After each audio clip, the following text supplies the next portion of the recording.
When we analyze arguments, the most important criteria that we will examine is the soundness or logic of the evidence presented by the author. And if the author creates errors of logic, this is one of the easiest ways to counter their argument. When we analyze the logos of an author's arguments, we are starting to think about the logical structure of their argument. And so we might first ask ourselves, is the author presenting a deductive or an inductive argument? Now, a deductive argument begins with a theory, makes predictions, and then researches to prove the theory. On the other hand, inductive reasoning begins with the research, collecting data, and then works toward generalization and the conclusion or arrival at a theory. So as we look at the structure, one of the things that we want to ask ourselves is, how is the author presenting information? As our textbook notes in analyzing arguments, we can offer three different types of evidence. Ethical evidence is where we call upon the authority, the researchers, those people who have the knowledge, and we present this. We also can utilize pathos, presenting anecdotal evidence that calls upon emotion and makes connection to our own experience. And there are also then logos pieces of evidence in which we generally rely on facts and statistics. So if we can present these three different types of evidence, we can also make fallacies or errors in using these types of evidence. And so as we look for logical fallacies in a text, we need to recognize that there can be fallacies of ethos or authority, false authority, emotional fallacies, fallacies of pathos, and also fallacies of logos. Emotional or pathetic fallacies are those that try to use our emotions and experiences against our logic in order to persuade us. And many of these can be witnessed or found in advertising. So as you familiarize yourself with these fallacies, you need to practice identifying them. And one of the easiest ways to practice is to watch or read ads.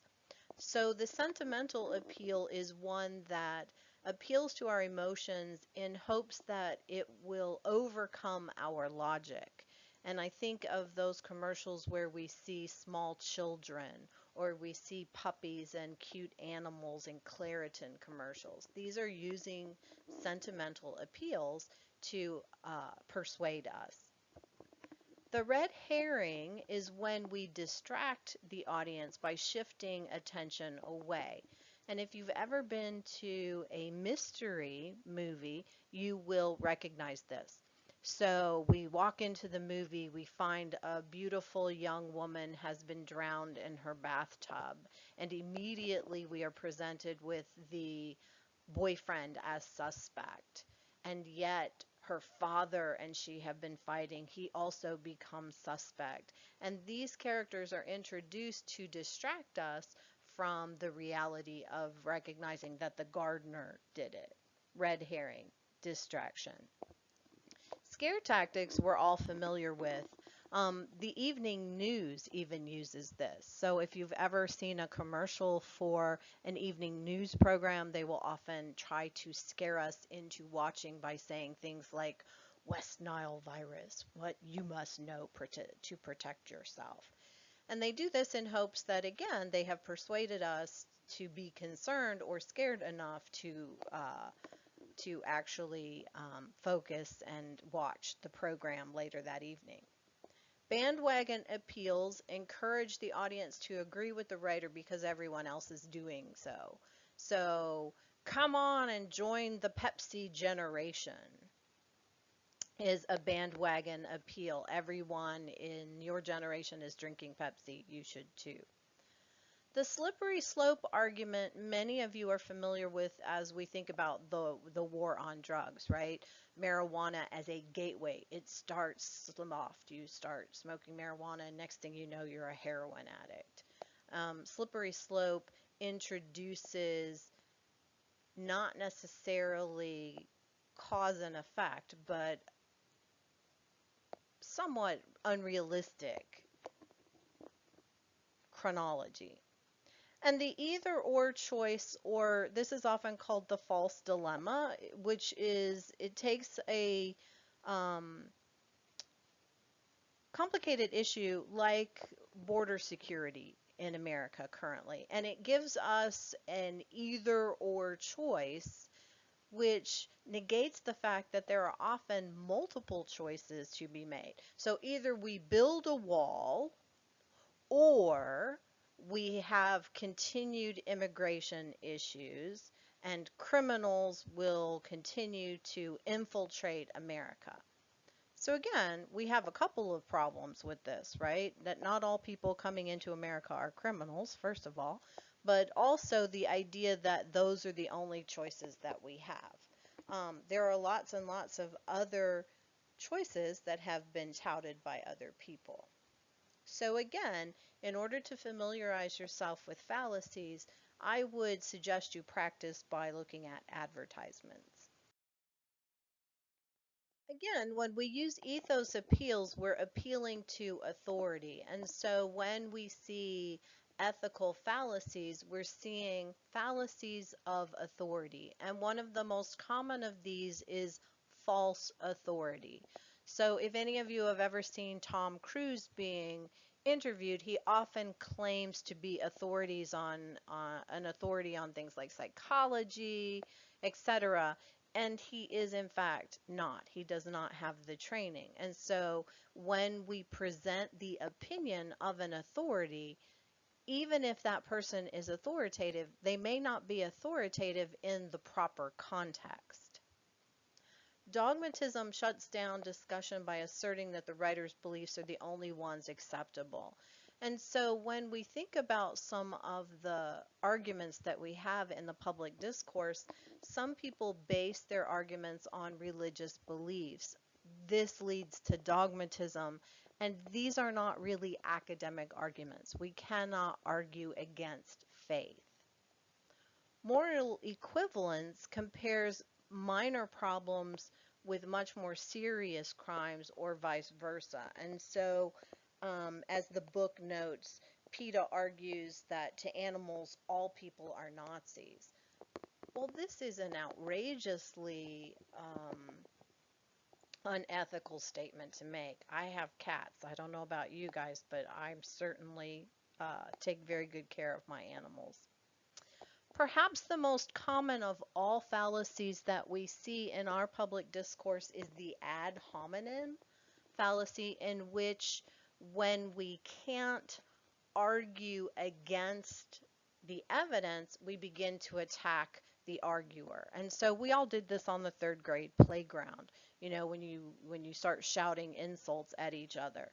So when we cannot address the evidence and we begin to attack the person, the author, this is an ad hominem. And we see this very much in political ads. Now, the straw person argument excessively simplifies a viewpoint to argue against it more easily. And we see this a lot in our public discourse as well, where we take something very complicated like healthcare and we focus on, one aspect in order to dismantle the entire argument, leading to a false perception. In ethical fallacies, often we can't really find these other than false authority and ad hominem in advertisements. So this is where watching political television, watching evening news can be helpful in familiarizing ourselves with these. And yes, even logic and statistics can be used fallaciously. And so if you think about the comment 85% of dentists prefer double bubble gum. That sounds pretty impressive, 85%. So one of the very first questions you need to ask yourself when you see a statistic is, what is the statistical pool? 85% of 20 dentists is not very impressive. And so we can use statistics to persuade people even when the statistics are presented rather fallaciously. Some of the other fallacies we see of logic are the hasty generalization, which draws a conclusion from scanty evidence. And this is really where most stereotypes begin, right? We see an example and then we generalize to an entire population.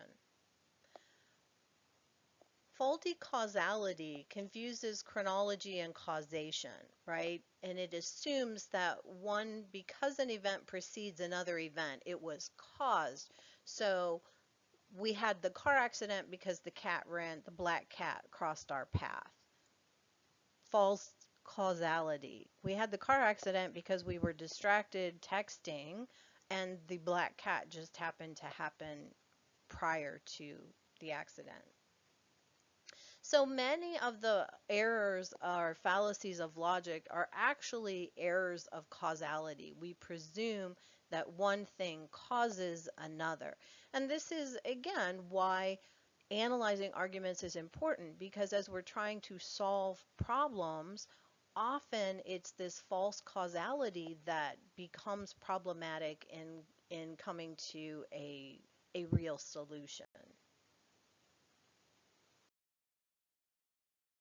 So utilizing the logical fallacy handout and the textbook, test yourself to see if you can identify the logical fallacies presented in this slide and the following slide.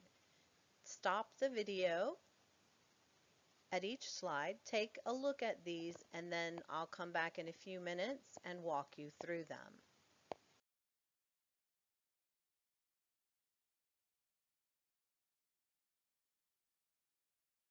Okay, let's see how you did. America, love it or leave it. I hope you recognize that this is a false dilemma. If I don't like something about America, does not mean I don't love it. So love it or leave it gives us only two options when there are many more to look for. Number two, since scientists cannot prove that global warming will occur, it probably won't. This is a non sequitur, does not follow. Just because scientists cannot prove something does not mean that it will not happen. If we pass laws against fully automatic weapons, then it won't be long before we pass laws on all weapons, and then we will begin to restrict other rights, and finally we will end up living in a communist state. Thus, we should not ban fully automatic weapons. Notice this slippery slope argument leads to conclusions that may in fact have nothing to do with the original argument. Number four, government is like a business, so just as business must be sensitive primarily to the bottom line, so also must government. This is a false analogy. Government is not a business. It is not, if you think about it, a business works to make money. The government is here to serve the people. Number five, a book is pornographic if and only if it contains pornography. Notice this is an attempt at a definition argument, and yet it never defines pornography. And so we would call this begging the question or circular argument. In order to define pornography, we would have to give a definition of criteria, right? Number six, Fred the Australian stole my wallet. Thus, all Australians are thieves. I hope you recognize the hasty generalization and, again, the stereotype that is being created here. One of the things that we want to notice about 7, 8, 9, and 10, they are all issues of causality or false causality, right? So if we think about Um, 7. Satanist Quarterly reports that 87% of Americans are atheists, therefore there is no God.